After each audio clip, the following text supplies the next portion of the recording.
Shopping, my daughter fell in love with an ordinary floral dress and begged me to buy it. But right after I paid, the smiling saleswoman's face suddenly darkened, and she muttered under her breath, "What a freak." I was furious. When I got home, I complained to my husband. He was initially angry enough to file a complaint, but after seeing the dress, his expression turned incredibly strange. "You really bought this? If you did, we're getting divorced immediately." My mom heard the commotion and came to comfort me, but when she saw the dress on my daughter, she turned pale with shock, pointing at me and cursing, "How did I give birth to a monster like you?" At that moment, I was completely stunned. They were really that horrible? They suddenly turned on you because of a dress? On the other end of the phone, my best friend's voice sounded incredulous. I was both angry and aggrieved, tears streaming down uncontrollably. Yes, and I asked so many people. At first they all said there was nothing wrong with the dress, but once they heard I bought it for my daughter, they all acted weird. I don't know what's happening. I'm going crazy. Is there something wrong with me? Or is there something wrong with this world? Hearing me on the verge of a breakdown, my friend quickly said, "Send me a photo of the dress. Let me see what it looks like." Seeing my hesitation, she sighed, "Come on, we're best friends. I promise, even if there's a problem, I'll tell you gently, okay?" But even with her reassurance, I was still scared. I only sent her the product link. Half a minute later, she called me back, angry. "Is that bastard Kevin conspiring with others to mess with you?" I zoomed in on every detail of this dress. There's absolutely nothing wrong with it. It's just an ordinary floral dress. Hearing her words, I finally relaxed and complained. "Exactly. And I spent over $800 on this dress. It's not cheap." Their expressions made me feel like an evil stepmother. I was still complaining, not noticing that my friend's cursing had suddenly stopped. "You really bought this dress for your daughter?" Hearing that question, I instantly felt like I'd fallen into an ice pit, because the saleswoman, my husband, and my mom all had the same reaction after asking that question. Their attitudes toward me changed completely. I instinctively wanted to deny it, but my friend's voice suddenly turned cold. "I really wish I'd never met you. How can there be a monster like you who would do this to your own daughter?" With that, she hung up on me. When I tried calling back, she'd already blocked me. In an instant, the world spun around me and I collapsed to the floor. Why? Why was this happening? When I numbly returned home from the coffee shop, I ran into my husband and mother packing their things. Seeing me, they looked cold and treated me like I was invisible. I took a deep breath and couldn't help grabbing my husband's and mother's hands,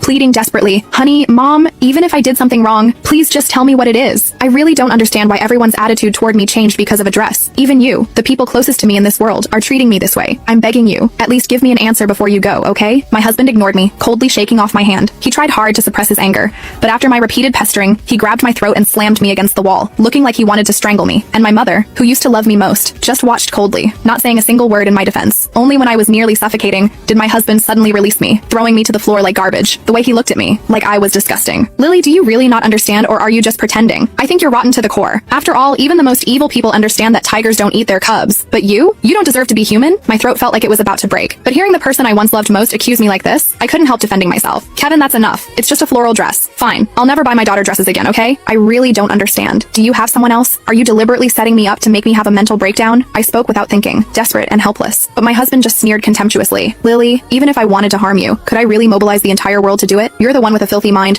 buying that dress for your daughter, and now you're trying to turn this around on me? You'll leave with nothing."